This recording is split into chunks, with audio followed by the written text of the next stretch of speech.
नमस्कार दोस्तों, कैसे हैं आप लोग। फ्लूइड मैकेनिक्स में हम जो नेक्स्ट टॉपिक करने वाले हैं वो है न्यूटन्स लॉ ऑफ विस्कोसिटी। मैंने विस्कोसिटी के बारे में आपको बता दिया था, मैथमेटिकली भी करवाया था और वैसे भी थ्योरी पार्ट भी करवाया था, लेकिन फिर से हम विस्कोसिटी मैथमेटिकली देख लेते, क्योंकि न्यूटन लॉ ऑफ विस्कोसिटी पढ़ने के लिए हमें विस्कोसिटी का जो मैथमेटिकली एक्सप्रेशन है उसको पढ़ लो। सेम वही चीज़ है, बस थोड़ा सा डिफरेंस है, समझ में आ जाएगा। तो मैं पहले आपको दोबारा से एक बार विस्कोसिटी का जो मैथमेटिकली एक्सप्रेशन है उस दोबारा से अपन एक बार रिवाइज कर लेते हैं, एक बेसिक्स आइडिया हो जाएगा, फिर हम इसको कर लेंगे। विस्कोसिटी वाली वीडियो में मैंने आपको विद ये जो फ्लूइड प्रोफाइल है इसको समझाया था थोड़ा सा, कि जब कोई भी फ्लूइड मोशन में होता है तो वो कैसे उसके पार्टिकल फ्लो करते हैं, कौन सी लेयर होती है, उसके हिसाब से मैंने बताया था। फिर भी मैं दोबारा से आपको बता देता हूँ। देखो, ये जो तो डायग्राम आप थोड़ा सा इसके साथ कंफर्टेबल हो गए हो, क्योंकि आपने पहले वाली वीडियो में अगर नहीं देखी है तो देख लीजिए, अगर देख लिए तो आपको पता ही है क्या चीज़ है। देखो भैया, ये हमारा ग्राफ कह लो, ये एक प्लेट है, ठीक है। प्लेट के ऊपर कोई भी आपने फ्लूइड लिया, उसको डाल दिया, ठीक है जी। अब जिस वेलोसिटी से आप डाल रहे हो भाई, किसी भी हाइट से डाल रहे हो तो वेलोसिटी तो जनरेट होगी ना भाई, कितनी हाइट से उतने हिसाब से उसकी वेलोसिटी होगी, और जिस तरह का फ्लूइड होगा वो वैसे गिरेगा। यहाँ पे जब फ्लूइड गिर रहा है तो जो पहली लेयर होती है वो क्या होती है, फर्स्ट लेयर क्या होती है, वो होती है हमारी नो स्लिप कंडीशन। भाई कुछ जो भी सबसे नीचे बेस लेयर होगी वो पार्टिकल थोड़ी ना मूव करते हैं, उनके ऊपर क्या है, पार्टिकल ज़्यादा वेलोसिटी होती है, तो ऐसे पानी हमारा है, शहद है, वो आगे आगे की तरफ फ्लो करता रहता है। तो वही चीज़ है यार, सिंपल सा है। आपके माइंड में अगर बेसिक सी चीज़ है ना कि हम पानी को कहीं पे गिराते हैं तो वो ऐसे ऐसे आगे आगे करके फ्लो करता रहता है ना, आगे बढ़ता रहता है। तो वही चीज़ है, ये बस समझाने के लिए है, दैट्स ऑल। यहाँ पे जीरो पॉइंट पे क्या होता है, वेलोसिटी जीरो होती है ना। इस पॉइंट को क्या होते हैं, जब पार्टिकल बिल्कुल सबसे नीचे लेयर में होते हैं, जो पानी के पार्टिकल्स होते हैं या कोई भी फ्लूइड है उसके जो पार्टिकल्स होते हैं सबसे नीचे वाली, वो जीरो वेलोसिटी होती है उनकी, उनको बोलते हैं नो स्लिप कंडीशन। अब ये तो हमारी फर्स्ट लेयर होगी। अब ऐसे ऐसे क्या है, देखोगे आप काफ़ी जो सेकंड लेयर होती है, मतलब सेकंड लेयर वो दिखती नहीं है, कुछ पार्टिकल्स होते हैं वो ऐसे आगे, उससे ऊपर ज़्यादा वेलोसिटी होती है, ज़्यादा पार्टिकल्स होते हैं, वो उससे आगे, वो उससे आगे, ऐसे करके ये मूव करते रहते हैं। जो सबसे ज़्यादा उस ऊपर टॉप में होंगे, उस वहाँ पे उसकी जो पार्टिकल्स होंगे, जो लेयर होगी, उनकी क्या है, वेलोसिटी मैक्स होती है। जिस वेलोसिटी से आप यहाँ पे फेंक रहे हो तो उससे थोड़ी सी कम होती है, पॉइंट माइनर से ही कम होती है, लेकिन सेम सी वो कैच कर लेता है, ठीक है। यहाँ पे क्या है, वेलोसिटी मैक्सिमम होती है। ये अब इसको समझने के लिए, ये पार्टिकल्स को समझने के लिए, लेयर्स को समझने के लिए क्या है कि मान लो यहाँ पे जो हमारा पहला पार्टिकल, पहला पानी की बूंद गिरी, उसके ऊपर फिर हमने और पीछे से पानी गिराया करके वो आगे फ्लो करने लग गया। तो यहाँ पे ऐसा ले लिया कि एक पॉइंट ये ले लिया, एक पॉइंट ये ले लिया, कोई भी एक पार्टिकल, यहाँ पे एक लेयर ले ली, यहाँ पे एक लेयर ली, इनके बीच का जो डिस्टेंस है उसको यहाँ पे मैथमेटिकली विस्कोसिटी बताएगी है कि कितना विस्कस है। अब वो मैं आपको आगे बताऊंगा, फिलहाल ये थ्योरी पार्ट आप ये देख लो।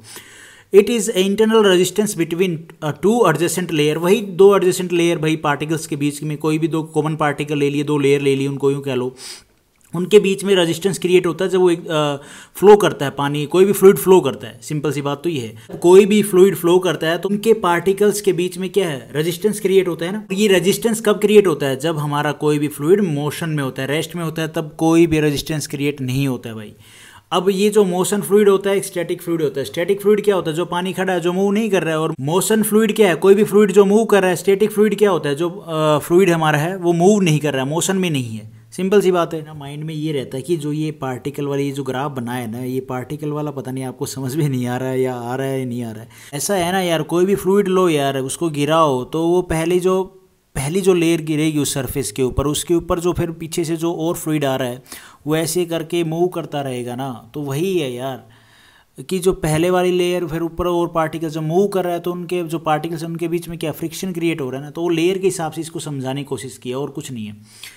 अब मान लो ये हमारी बेस लेयर कह लो या कोई भी पार्टिकल्स हैं यहाँ पे, ठीक है जी, उसके ऊपर यहाँ पे फ्लूइड आ रहा है, तो ठीक है, यहाँ पे एक हमने पार्टिकल दूसरा यहाँ पे ले लिया, जिनके बीच में फ्रिक्शन क्रिएट हो रहा है, क्योंकि मोशन में है, वो सब मोशन में है। तो भैया ये हमारी जो पहले वाली लेयर है, जो पार्टिकल है, उसकी वेलोसिटी हमने ले ली u, ठीक है जी, ये फर्स्ट लेयर कह सकते हैं हम इनको।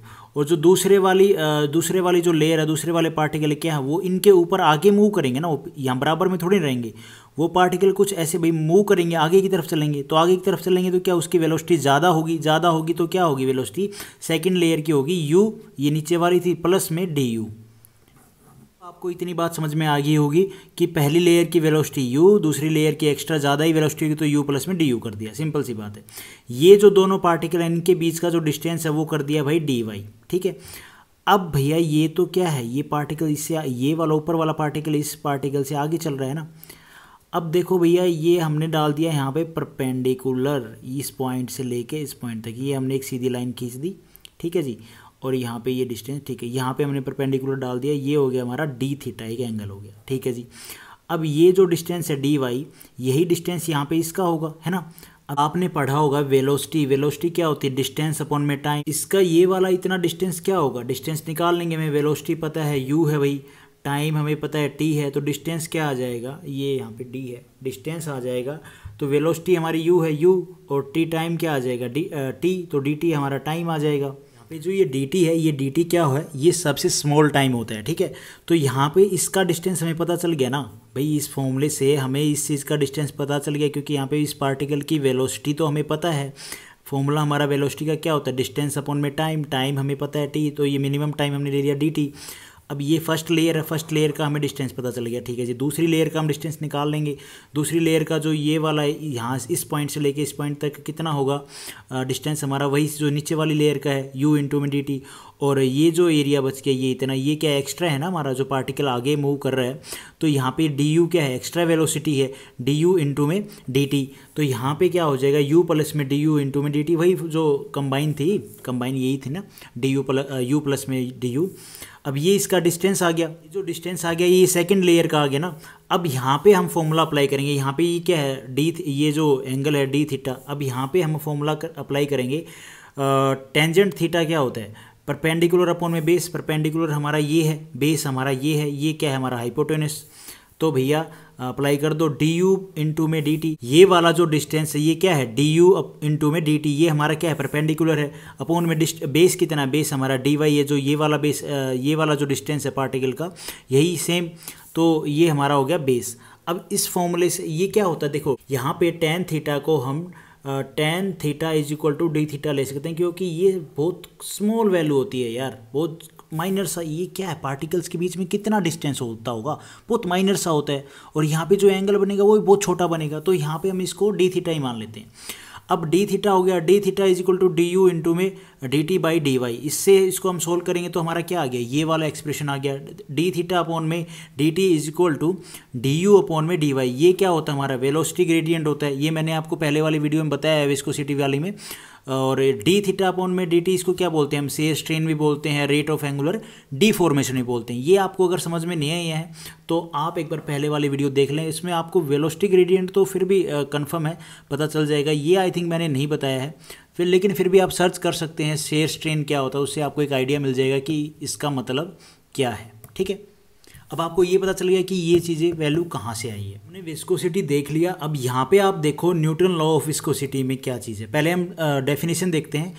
It states that the shear stress tau on a fluid element layer is directly proportional to the rate of shear. आपको यहाँ पे बताया कि d theta by d t, इसको शेयर स्ट्रेन भी बोलते हैं, रेट ऑफ एंगुलर डिफॉर्मेशन भी बोलते हैं। तो यहाँ पे ये न्यूटन लॉ ऑफ, न्यूटन साहब क्या कह रहे हैं कि यही तो कह रहे हैं कि जो शेयर स्ट्रेस है वो डायरेक्टली प्रोपोर्शनल है रेट ऑफ शेयर स्ट्रेन। तो यहाँ पे ये बोल रहे हैं ये वाली बात, tau is directly proportional to d theta upon में डी टी। अब यहाँ पे हमने क्या किया, कांस्टेंट, इसको प्रोपोर्शनल को हटाने के लिए कांस्टेंट लेके आना पड़ेगा। तो ये हो गया tau is equal to mu, हम कांस्टेंट क्या लेके आए, म्यू, डी थीटा अपॉन में डी टी। एक तो एक्सप्रेशन हो गया हमारा, एक तो इक्वेशन होगी हमारी ये। दूसरा क्या है, ये जो वेलोसिटी ग्रेडियंट था इसकी, यहाँ पे ये क्या बनेगा, ये ऐसे था ना, sorry, tau is equal, sorry, directly proportional to velocity gradient. ये क्या हो जाएगा, टाउ वही चीज़ म्यू अपॉन में वेलोसिटी ग्रेडियंट।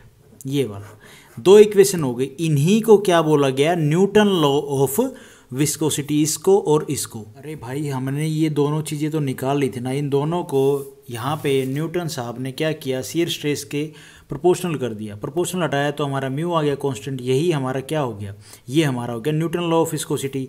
यही तो चीज़ बोली न्यूटन साहब ने, shear stress directly proportional to velocity gradient, और यहाँ पे ऐसे लिख सकते हैं हम, शेयर स्ट्रेन।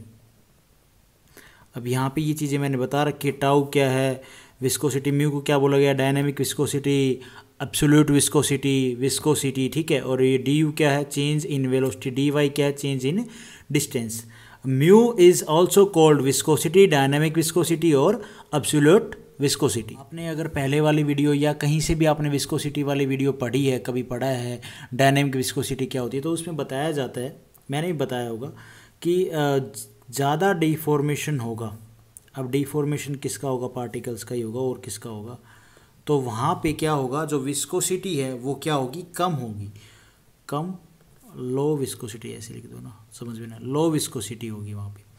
और अगर कम डिफॉर्मेशन होगा तो विस्कोसिटी क्या होगी, ज़्यादा होगी, अधिक होगी।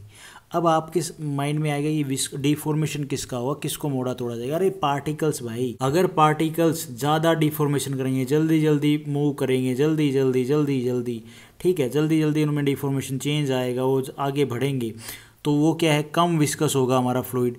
और अगर कम डिफॉर्मेशन होगी, वो भैया कम, बिल्कुल ही ऐसे ऐसे कम मुड़ रहे हैं, कम डिफॉर्म हो रहे हैं, तो हमारा जो फ्लूइड है वो क्या होगा, उसमें विस्कोसिटी ज़्यादा होगी। होप आपको ये मैंने सिंपल वाला जो लॉजिक बताया ना समझाने का, ऐसे कोई नहीं समझाता लेकिन मैंने समझाया यूनिक है ठीक है, ज़्यादा विस्कोसिटी होगी। तो ठीक है, ये वीडियो में मैंने एक्स्ट्रा ही बता दिया आपको। होप आपको न्यूटन लॉ ऑफ विस्कोसिटी वाली वीडियो ये ठीक लगी होगी, समझ में आया होगा, बेसिक्स आइडिया मिला होगा। नहीं मिला तो आप किसी और टीचर की वीडियो देखो, वहाँ पे आपको और भी अच्छे समझ में आएगा, फिर मे बी मेरी वीडियो आपको समझ में आ जाएगी। तो आज के लिए हम इतना ही करते हैं। Thank you for watching this video. Video आपको ठीक लगी तो लाइक करना, चैनल पे नए हो तो गाइज सब्सक्राइब करना।